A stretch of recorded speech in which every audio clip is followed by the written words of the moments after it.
Bapak, Ibu, dan saudara sekalian, firman Tuhan akan kita renungkan dari Kisah Para Rasul 3, ayat 3 dan 4 demikian. Ketika orang itu melihat bahwa Petrus dan Yohanes hendak masuk ke bait Allah, ia meminta sedekah. Mereka menatap dia dan Petrus berkata, "Lihatlah kepada kami." Lalu orang itu menatap mereka dengan harapan akan mendapat sesuatu dari mereka. Saudara-saudara sekalian, banyak orang bisa berbuat baik, tetapi tidak semua orang bisa berbuat baik dengan hati. Ada orang yang berbuat baik karena kewajiban, agar dinilai baik, untuk mendapatkan pahala, dengan memposisikan diri di atas orang lain, untuk menghindari gangguan, dan lain sebagainya. Teks kita berkisah tentang seorang yang lumpuh sejak lahir, dan setiap hari duduk di dekat pintu gerbang indah. Salah satu pintu masuk ke dalam bait Allah yang paling banyak dilewati orang, di antaranya adalah Petrus dan Yohanes.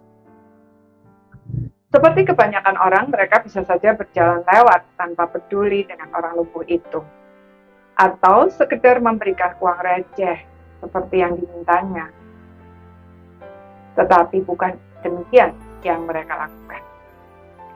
Mereka berhenti dan menatap orang itu serta berkata kepadanya, "Lihatlah kepada kami." Artinya, mereka tidak sekedar memenuhi permintaan orang itu lalu pergi, melainkan mereka melakukannya dengan hati. Saudara, tatapan mata yang berasal dari hati yang penuh kasih membuat orang lumpuh itu merasa dihargai sebagai sesama manusia, bukan sekedar objek penerima sedekah. Itulah sebabnya dia berani menatap mereka dengan penuh harapan untuk mendapatkan sesuatu. Tentunya sekedar sedekah sesuai dengan kerelaan mereka.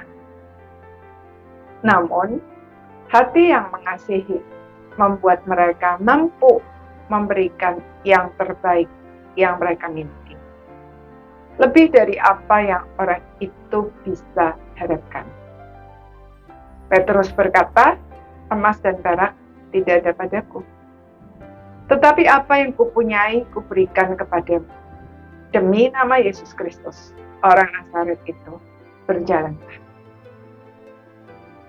Ia memegang tangan kanan orang itu dan membantu dia berdiri, dan seketika itu juga kuatlah kaki dan mata kaki orang itu. Ia melonjak berdiri, lalu berjalan kian kemari, dan mengikuti mereka ke dalam bait Allah sambil melompat-lompat serta memuji Allah. Saudara, di dalam dunia ini banyak orang yang membutuhkan uluran tangan kita. Bagaimana kita memandang mereka? Apa tanggapan kita? Menyambut mereka sebagai sesama manusia yang perlu ditolong? Atau justru merasa terganggu? Memberikan yang terbaik? Atau sekedar memberi? Jika kita rindu menjadi kepanjangan tangan Tuhan, seperti Petrus dan Yohanes, mari kita mohon Tuhan memberikan kepada kita hati yang mengasihi seperti Tuhan Yesus telah mengasihi kita, dan belajar menghargai mereka sebagai sesama manusia yang Tuhan bawa kepada kita, agar kita melakukan yang terbaik yang bisa kita lakukan. Percayalah bahwa sebuah kebaikan, sesederhana apapun, jika kita lakukan dengan hati, dampaknya pasti luar biasa. Amin.